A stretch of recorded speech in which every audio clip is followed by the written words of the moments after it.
Bonjour et bienvenue sur Sensation. Aujourd'hui, je reçois Alain Le Goest. Bonjour. Bonjour. Alors, vous êtes jardinier et membre des Amis des Fleurs. Grâce à vous, nous allons donner quelques conseils à nos auditeurs qui n'ont pas forcément la main verte ou qui l'ont déjà, mais qui souhaiteraient avoir quelques connaissances en plus pour faire du jardinage, avoir quelques plantes, entretenir un potager. Mais avant tout, j'ai une question un peu plus personnelle pour vous. Qu'est-ce qui vous passionne dans le jardinage ? Alors, le jardinage, c'est avant tout la nature. Et donc, la nature, moi, en fait, je suis tombé dedans tout petit puisque je suis né dans un chou. Effectivement, on sait bien que les garçons ont des choux et les filles ont des fleurs. Donc, je suis né dans un chou. J'ai eu la chance mon papa était dans le métier, donc j'ai eu la chance d'être bercé dans la nature depuis tout petit. Le jardinage, c'est venu tout naturellement. Et alors, on va tout de suite entrer dans le pratique pour nos auditeurs. Si j'ai une maison avec un jardin et que je veux y faire un petit potager, par où je dois commencer ? Eh bien déjà, il faut essayer de trouver un petit coin. Alors, si on commence avec un potager, il faut commencer par une petite surface. C'est pas la peine de commencer trop grand parce qu'on va être vite noyé, on va être déçu. Donc on commence par une petite surface de l'ordre de 10 mètres carrés. On délimite son quartier, on essaye que ce soit le plus près possible de la maison, tant qu'à faire. On va défricher un petit peu, on va nettoyer, on va préparer le terrain. Donc on va préparer le terrain soit en retournant, Oui, le mieux c'est de décompacter quand même un petit peu la terre. Il faut la décompacter, puis l'améliorer avec un petit peu de compost, un petit peu d'amendement organique. Alors la décompacter, c'est-à-dire pour ceux qui ne connaissent pas. C'est-à-dire en fait la détarser, parce que s'il y a eu par exemple du gazon dessus pendant des années, elle est complètement tassée. Donc on dit compacter. Il faut donc la détarser, en la remuant au moins une première fois. Et voilà, en faisant en sorte que la vie microbienne puisse reprendre ses droits.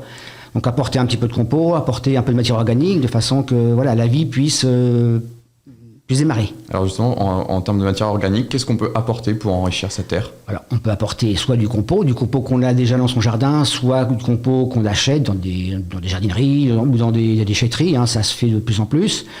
Ou du fumier, on peut avoir du fumier bien décomposé qu'on peut avoir chez un agriculteur, et puis on l'incorpore à la terre, et voilà, la vie va démarrer, comme ça. Donc on fait ça à l'automne, comme ça il y a plusieurs mois pour que la terre se fasse, que la vie démarre. Et alors pour commencer un potager, il faut forcément des semences. Où est-ce qu'on peut trouver ces fameuses semences ? Alors je dirais que des semences, on peut en trouver un peu partout. Bien sûr, on peut en trouver dans des jardineries, on peut en trouver dans des entreprises un peu spécialisées. Alors il y en a énormément. Je vais en citer que quelques-unes, les plus importantes peut-être. La ferme de Sainte-Marthe, qui se trouve à Angers. Donc toutes ces entreprises dont je vais parler sont des entreprises qui vendent des graines en agriculture biologique, des graines biologiques. Donc, la ferme de Sainte-Marthe à Angers, La Bonne Graine dans le Maine-et-Loire également, une association qui s'appelle Le Potager d'un Curieux, qui se trouve dans le Luberon, dans le Vaucluse. Alors, c'est à la fois une association, c'est aussi un jardin de biodiversité cultivé, un conservatoire des légumes oubliés et des plantes rares. Le jardin de Sauveterre qui se trouve dans la Creuse, lui, qui vend plutôt des plantes sauvages, des plantes, des plantes sauvages, des fleurs sauvages. Et puis il y en a une qu'on ne peut pas négliger, c'est Cocopelli. Donc Cocopelli, c'est une association. Alors Cocopelli, en fait, ça veut dire... Cocopelli, c'est un personnage mythologique qui est originaire d'Amérique. Et c'est le symbole universel de la fertilité et de la vie représenté sous la forme d'un joueur de flûte bossu, sa bosse étant en réalité un sac de graines. Il sème sans relâche des semences de vie fertilisant la terre de sa musique. Donc c'est une association dont le slogan est « Des semences biologiques libres de droit et reproductibles ». Ça, c'est très important. Donc c'est une association qui se consacre depuis 1999 à la protection de la biodiversité alimentaire et médicinale, à la production de semences et de plants issus de l'agroécologie et au soutien des communautés paysannes n'ayant plus accès aux semences fertiles. Alors, tant qu'on est sur les semences, il existe des légumes de saison. Qu'est-ce que je peux planter et à quel moment ? Par exemple, en automne-hiver, qu'est-ce qu'il est préférable de planter ? Alors, on peut planter effectivement des plantes, on peut semer ou planter des plantes à l'automne et l'hiver, mais je pense que pour quelqu'un qui démarre, il est préférable de commencer au printemps. Et alors, commencer par quoi? Qu'est-ce qui pourrait être le plus facile, entre guillemets, à entretenir, à gérer? Au printemps, on peut faire des aubergines, des poivrons, des concombres, des courges, des courgettes, des haricots, des petits pois, tout ce qui est facile. Tout ça, c'est facile à cultiver, hein. Des radis. Et en termes de matériel, qu'est-ce que ça nécessite d'avoir un petit potager comme ça? Ça ne nécessite pas grand-chose. Ça nécessite d'avoir une fourche bêche, donc pour pouvoir retourner la terre, ou mieux une grelinette. Alors, ce qu'on appelle une grelinette, c'est une espèce de fourche avec des dents en acier et ils vont permettre. On ne va pas en fait retourner la terre, on va juste la décompacter. D'ailleurs, même avec une fourche, il faut éviter de retourner la terre, sauf la première fois quand on veut redonner un peu de la vie à la terre. Mais voilà, il faut éviter de bousculer les différentes couches de la terre. Et alors, allez-y. Il faut également, il faut un cordeau pour tracer des sillons, il faut un transplantoir ou un plantoir, il faut un râteau pour damer la terre, un arrosoir. Et puis, je dirais que déjà avec ça, c'est pas mal.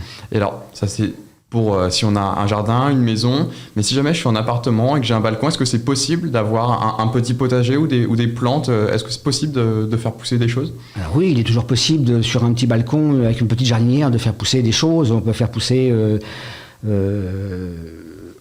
pousser des aubergines, des poivrons ou des courgettes ou des radis ou bien souvent ce qu'on fait aussi c'est des tomates. Les tomates c'est facile. Hein, Qu'est-ce qu'il faut comme matériel parce que pour le coup quand on est en maison, en jardin, on a déjà la terre, on a déjà l'endroit où planter. Quand on est en appartement sur le balcon, on peut pas le planter sur le balcon. Donc effectivement, donc il faut essayer d'avoir des contenants les plus gros possibles, soit des gros pots, soit des jardinières qu'on va faire soi-même ou qu'on va acheter, mais des jardinières assez profondes de façon qu'il y ait assez de volume de terre.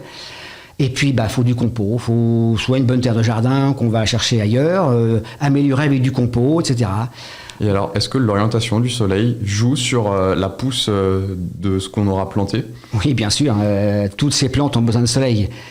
C'est indispensable, elles ont besoin d'air et de soleil.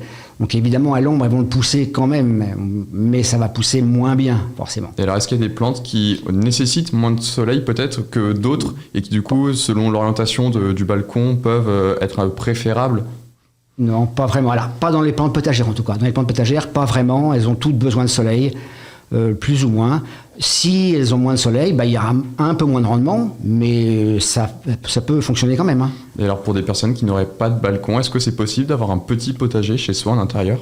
C'est pas simple parce que les plantes ont besoin quand même de lumière. Or, on sait bien que dans les appartements, la lumière, c'est pas la lumière du soleil, ça n'a rien à voir. Ça a besoin de lumière et ça a besoin d'air. Donc je dirais qu'on peut avoir quelques plantes aromatiques, ça peut se faire, mais des plantes potagères par elles-mêmes, ça paraît assez compliqué. Et alors, si le potager, ça demande quand même un certain entretien, si jamais je n'ai pas beaucoup de temps, que je n'ai pas vraiment envie de me prendre la tête à tous les soirs arroser pendant un certain temps, est-ce qu'il y a des plantes, pas forcément potagères, mais des plantes quelconques, que je peux planter chez moi et qui ne nécessitent pas un grand entretien pour faire un peu de déco de maison? Des plantes d'appartement, oui, bien sûr, on peut avoir des plantes d'appartement. Alors il y a nombre de plantes d'appartement, soit des plantes vertes, soit des plantes fleuries. Donc les plantes vertes, il y a l'aspidistra, qui est une plante extrêmement robuste, donc ça c'est pour les gens qui démarrent, ça c'est vraiment très facile. Il y a des dracénas, des philodendrons, des sansevieres, plantes assez anciennes mais qui reviennent un peu à la mode. Une plante qui donne un petit peu d'exotisme également, un palmier, un phénix rebelliné. Donc ça c'est assez intéressant. Des chlorophytum, des yuccas, des choses comme ça. Pour des plantes vertes. Après, si on veut des plantes fleuries, il y a les amaryllis, il y a les clivias qui sont très faciles, les cyclamènes, les anthuriums, les lipadénias qui sont un petit peu plus difficiles, les spathiphyllum, les hibiscus, etc. Et alors, pour décorer, toujours, mais qui demande peut-être un peu plus d'entretien, qu'est-ce qu'on retrouve comme plante? Voilà, c'est ça, on pourrait trouver des padénias. Il y a le dipladénia, une plante qui est un peu plus délicate. Hein. Les hibiscus ça demande un petit peu plus d'entretien, spathiphyllum également. Une plante qui demande... une plante qui est plutôt pour des gens qui sont déjà bien au courant, bien férus, c'est le Medellina magnifica. C'est une plante extraordinaire qui est originaire des Philippines, qui a des tiges ligneuses avec des feuilles opposées coriaces et qui a des grappes de fleurs rouges ou roses qui sont superbes.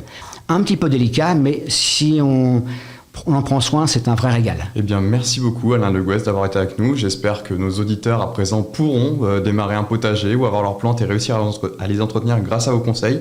Je rappelle que vous êtes jardinier et membre des Amis des Fleurs. Vous pouvez retrouver cette émission en podcast audio et vidéo sur notre site et notre application Radio Sensation. Et on se retrouve bientôt pour une prochaine émission.